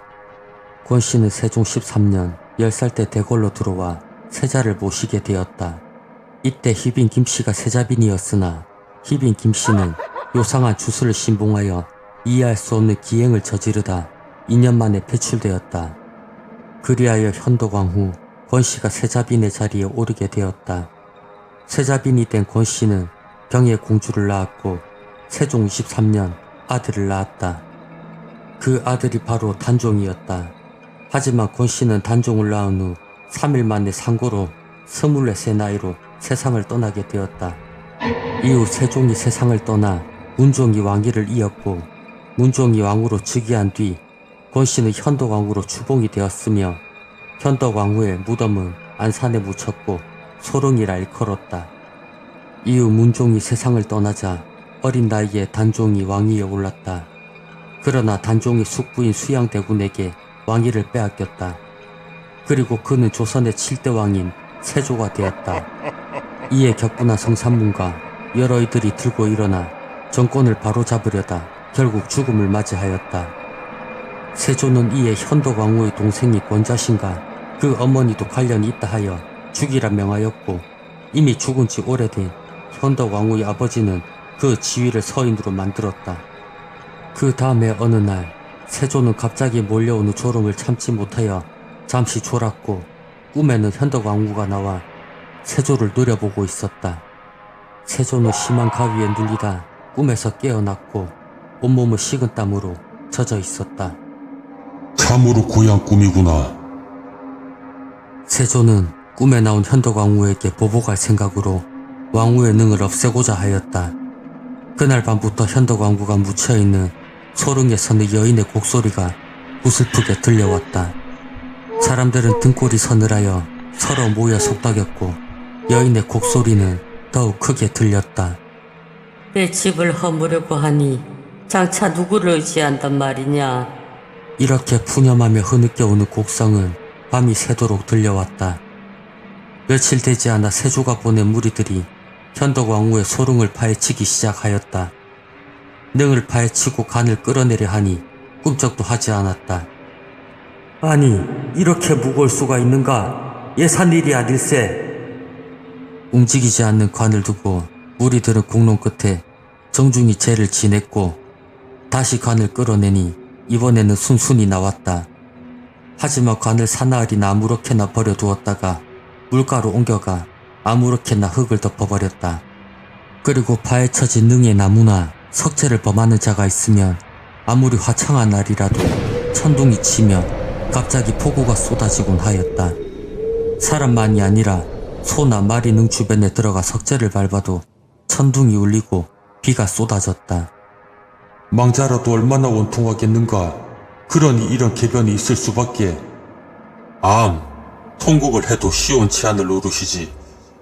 사람들은 서로 이렇게 경계하며 능 가까이에는 가지 않았다. 능이 있는 안산마을에는 바다를 향해서 제사가 있었다. 이 제사를 지키는 중은 어느 날 밤 문득 눈을 뜨고 귀를 기울였다. 바다 쪽에서 여인의 흐느껴 우는 소리가 들려왔다. 알 수 없는 노릇이다. 이 밤중에 누가 저렇게 흐느껴 우는 것인가? 더구나 바다 쪽에서 들리니 더욱 이상한 노릇이구나. 여인의 통곡 소리는 점점 가까워졌다. 드디어는 바다에까지 이르러서 멈춰졌다. 중은 날이 밝자 바닷가로 뛰어나가 보았다. 이게 무슨 일인가? 그곳에는 관이 있었다. 아무렇게나 물가에 묻은 현덕왕후의 관이 물에 씻겨 드러나 떠내려온 것이었다. 이런 기괴한 일이 있는가? 중은 황망히 물가에 있는 풀을 베어 관을 덮었다. 그것만으로는 부족하여 물기 젖은 흙을 덮고 또 풀을 더 얹었다. 몇 년이 지나지 않아 이 근처에는 풀이 무성해져 어디에 관이 있는지 알 수 없게 되었고, 다만 봉긋하게 좀 높은 곳이 관이 있는 곳이라 짐작할 따름이었다. 세조는 조카인 단종의 왕위를 빼앗았을 뿐만 아니라 결국에는 죽이기에 이르렀다. 이보다 앞서 세조의 꿈에 현덕왕후가 나타났다. 내 이놈! 이놈의 죄를 알겠느냐? 세조는 형수의 꾸지람에 벌벌 떨 따름이었다. 죄 없는 내 자식을 죽이려고 하니 나는 이놈의 자식을 죽이겠다. 세조는 놀라 잠이 깼다. 그러자 한 궁녀가 급히 뛰어와 아뢰었다. 동군께서 갑자기 돌아가셨습니다. 세조의 아들인 동구는 세조 2년 9월에 죽었다. 세조는 갑작스런 비보에 넋을 잃고 망연히 앉아있기만 하였다. 이런 일이 있고 10여 년 후인 성종 2년, 조선의 무신인 남효우는 현덕왕후의 소릉을 다시 가다듬고 능우를 올리자고 주장하였다. 그리고 기괴한 일은 계속 일어났고 약 50년 후인 중종 때에 이르러서는 더욱 자주 나타나게 되었다. 중종 8년 2월에 크게 천둥이 있었고 종묘의 소나무가 흔들렸다. 중종 후 3월에 친히 종묘의 제를 지내고 신하에게 물었다. 이런 궤변이 왜 일어난다고 보느냐? 예, 문조대왕께서는 홀로 그 위패가 모셔져 있습니다. 하오니 소릉을 다시 가꾸고 문종대왕과 더불어 모시게 하는 것이 옳을까 하옵니다. 이에 중종은 소롱을 다시 가꾸라고 명령을 내렸다. 그러나 현덕왕후의 간이 어디에 묻혀 있는지 알 수가 없어 신하들을 시켜 소롱을 찾으라 명하였다. 이에 명을 받은 신하들은 마을 사람들 사이에 전해져 내려오는 대로 물가 봉긋한 곳을 파보았다. 그러나 관은 나타나지 않았다. 여기도 아닌가 보구나. 이를 돌보던 관관은 낙심하여 어쩔 줄 몰라 하였다. 이날 잠시 잠이 들었던 관관은 기이한 꿈을 꾸게 되었다. 이리 오너라. 범상치 않은 한 여인의 목소리에 관관은 고개를 들었다. 저를 부르셨습니까? 그 여인의 양쪽에 궁녀를 거느리고 있었다. 관관은 놀래 땀을 흘리며 엎드렸다. 너희들이 수고가 많구나. 낮에 있던 곳을 조금 더 파괴되면 관을 찾을 수 있을 것이네. 예, 명하신 대로 하겠습니다. 감관은 어쩔 줄 몰라 하다가 꿈에서 깨어났다. 이보시게 낮에 파던 곳을 다시 한 번 더 파봅세. 감관은 새로운 힘을 얻은 듯 인부를 독려하여 몇 자를 더 파괴하니 현덕왕후의 관이 나타났다. 현덕왕후의 관은 전에 묻혔던 안상 소롱자리가 아닌 문종이 묻힌 현릉 옆에 능을 만들어 정중하게 묻었다. 이때 갑자기 맑은 하늘에서 비가 쏟아지다가 잠시 후에 그쳤다. 현덕왕후의 원혼이 이제까지의 일을 생각하고 통곡하는 눈물이 비가 되어 뿌린 것이라고 모두들 수군거렸다. 문종의 능과 현덕왕후의 능 사이에 소나무 몇 그루가 있었는데 저절로 시들다 죽었다. 이에 그 소나무를 송두리째 베어버리게 하니 두 능은 환히 서로 바라보게 되었다. 그 후로 다시는 괴이한 일이 일어나지 않았다고 한다.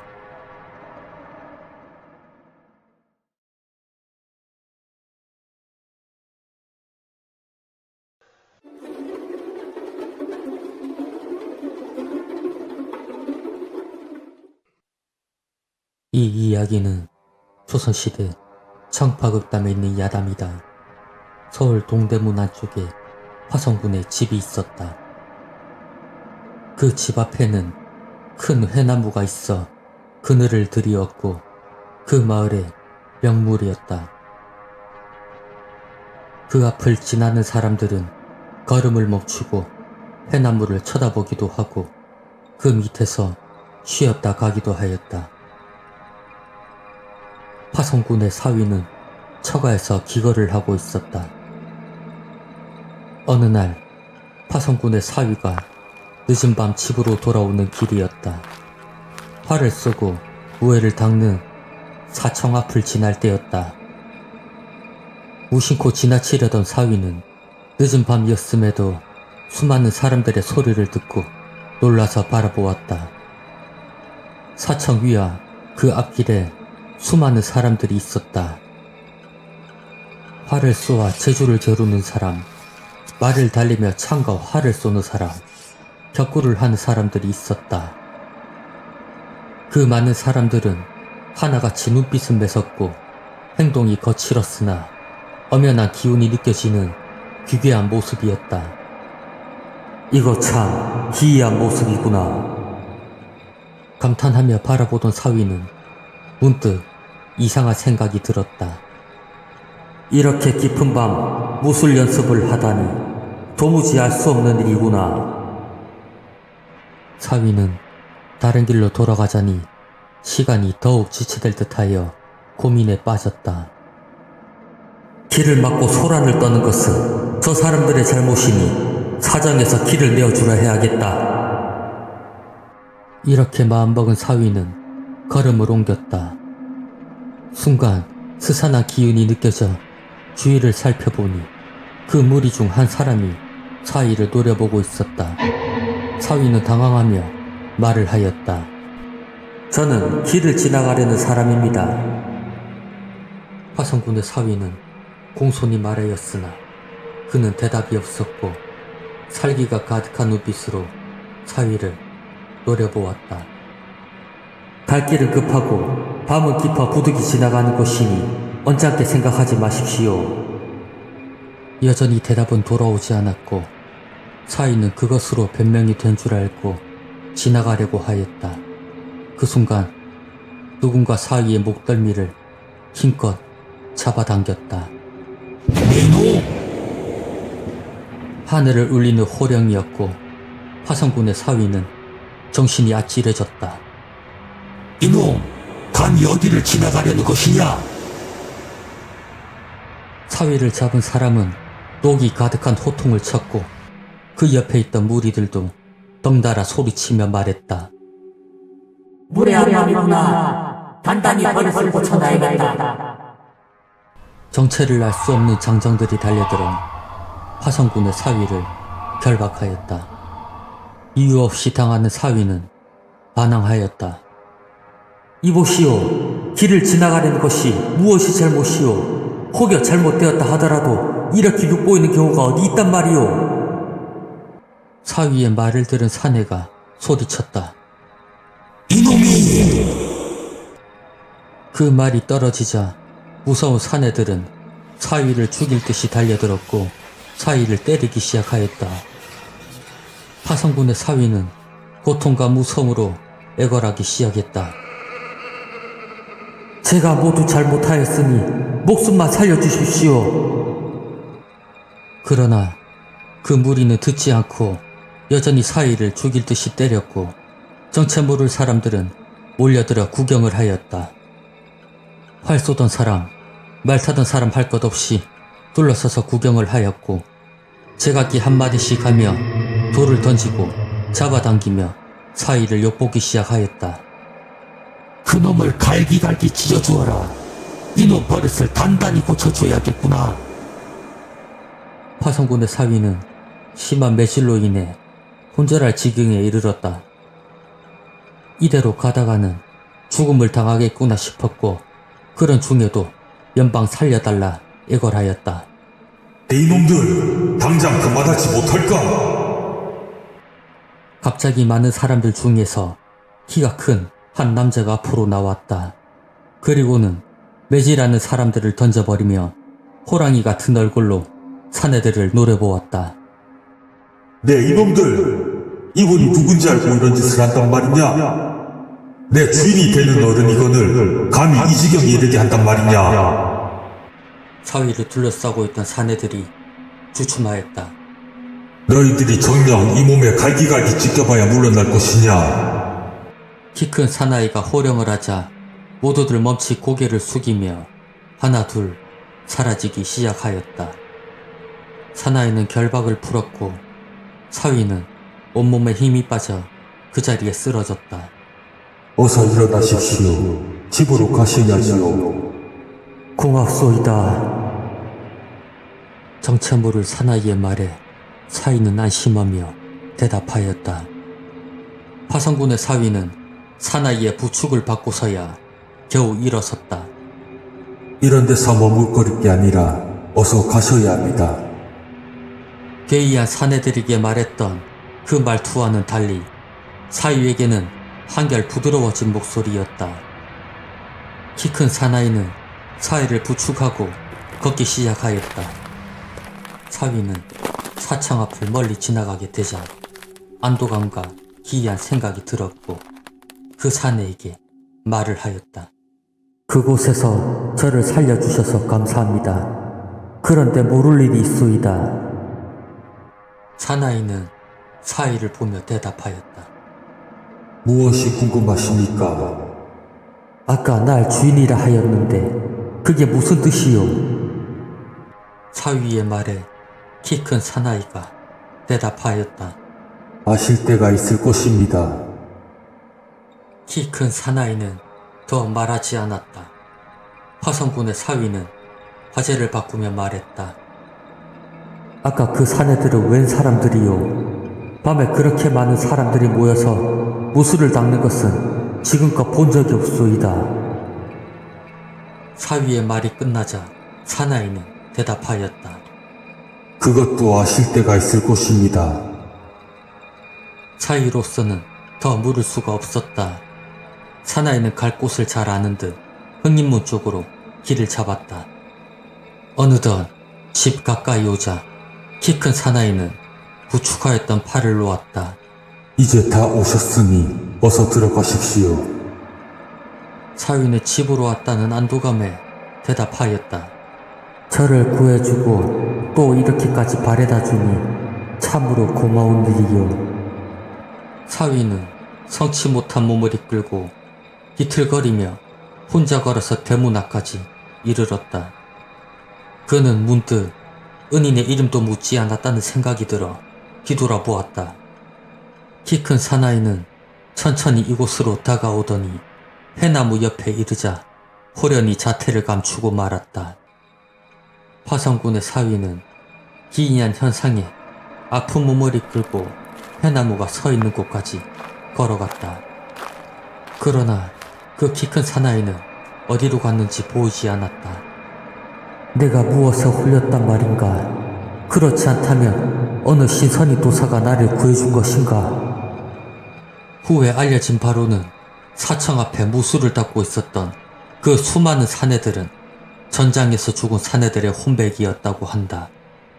그리고 화성군의 사위를 구해준 키 큰 사나이는 해나무에 깃들여 있는 한 무사의 혼백이었다고 전해진다.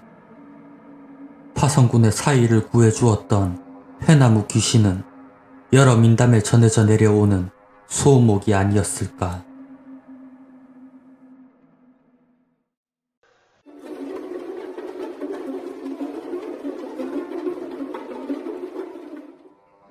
이 이야기는 조선시대 선조 때의 원산이라는 문관의 이야기다.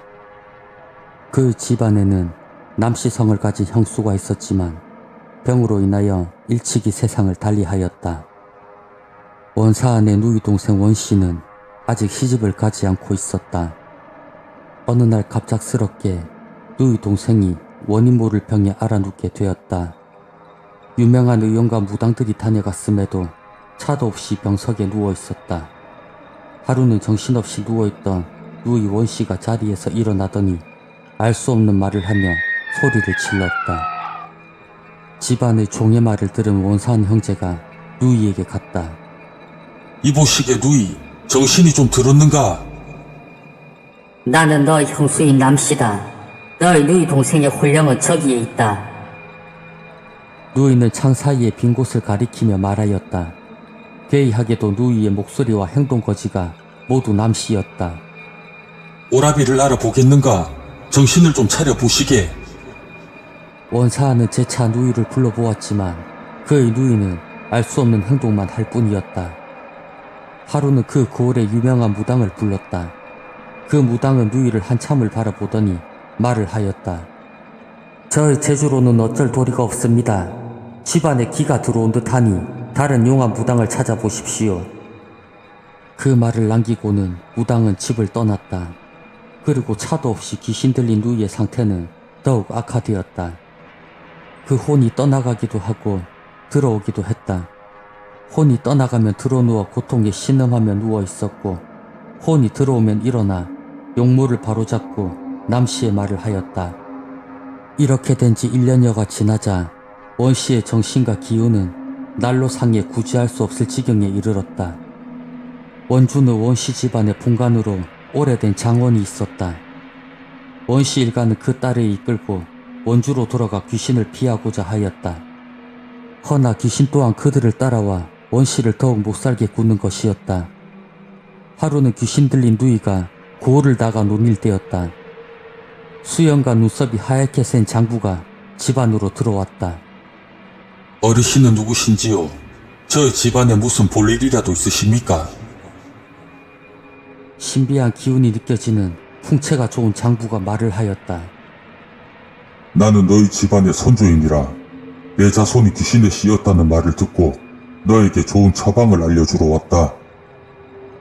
누구신지는 모르겠으나 집안의 누이를 살려주십시오. 선조라는 장부는 사안을 보며 입을 열었다. 여주와 원주의 경계에 우만이라는 강이 있다. 강 가운데로 수십 보 들어가면 자수정이 있을 것인데 길이가 2어촌에 폭이 1촌쯤 되는 것이 수십 개 있을 것이다. 너희 형제 가운데 사용은 용녀라고 노두네 이 일을 맡기기 부족하니 사안 내가 가서 그것을 가져오너라. 내 그것을 가려내 줄 것이다. 원사하는 즉시 우만으로 말을 몰았다. 원사안이 그 말대로 우만에 가자 강 가운데 모래톱이 있었는데 과연 자수정이 많았다. 과연 이것이 누이를 구할 수 있을까? 원사안은 의구심이 들었지만 별다른 수가 없었기에 눈에 보이는 자수정을 주머니에 담았다. 원사안이 자줏빛돌을 수십 개 가져다가 선주에게 바치자 선주가 꾸짖으며 말했다. 네가 가져온 것은 아무런 쓸모없는 돌이다. 다시 가서 찾아오거라. 원사안이 다시 가서 강을 살펴보니 옅은 여울에 또 수십 개의 자수정이 있었다. 그중 한 자줏빛의 돌이 영롱한 빛을 발하고 있었다. 그는 그 돌과 주위의 모든 자줏빛의 돌을 주워왔다. 말씀하신 대로 모두 주워왔습니다. 수많은 자줏빛의 돌을 선조가 직접 가려내어 그 가운데 돌 하나를 골라주며 말했다. 이것은 경기석이라는 돌이다. 경기석은 암컷과 수컷이 있다. 두 돌은 항상 용왕의 책상 위에서 잠시도 떠나지 않는 것인데 마침 오늘 용왕이 밖에 나간 오늘이라서 이 돌이 잠깐 호숫가로 나온 것이다. 수컷은 내가 찾을 줄 알고 강 깊은 곳으로 피해 들어갔으니 지금 내가 얻어온 곳은 암컷이다. 선조는 잠시 눈을 감고 생각하는 듯 하더니 이어서 말을 하였다. 애석하구나. 네가 처음 갔을 때 둘을 다 얻어왔어야 했지만 이 돌의 영함함은 비할 바가 없으니 온갖 귀신들이 그림자만 보고도 달아날 것이다. 의당 옷에 허리띠에 차고 잠시도 몸에서 떼지 말도록 하거라. 다른 사람들이 혹여나 구하더라도 상가고 주지 말아야 한다. 일러주신 대로 하겠습니다. 이날 원사안은 비단으로 된 주머니에 경기석을 넣고 누이의 허리춤에 묶어두었다. 좌정이 되어서 문 밖에 세찬 바람이 불더니 괴이한 여자의 비명과 울음소리가 들렸다. 그리고 누이가 있는 방문을 흔들었지만 열지는 못했다. 문 밖의 귀신은 마당을 서성대기만 할 뿐 방 안으로 들어오지 못하였다. 한참을 괴이한 소리를 내고 있던 중 집안의 닭울음 소리와 함께 잠잠해졌다. 이내 두 번 다시는 귀신이 찾아오지 않았다. 그 후로 장안의 사대부집에 귀신이 들면 이 돌의 영험함에 대해 듣고 지성으로 와서는 빌리고자 하였다. 원사안은 차마 거절하지 못해 간혹 주기도 했는데 이것을 차면 매번 효염이 있었다. 어느 날 벽에 걸어놓은 돌이 없어지는 일이 있었다. 한참을 찾으니 벽 밑에 있는 술독에서 찾았다고 한다. 이후로 술로 인해 돌의 신령한 기운이 사라졌는지 경기석에 영험한 기운이 사라졌다고 한다.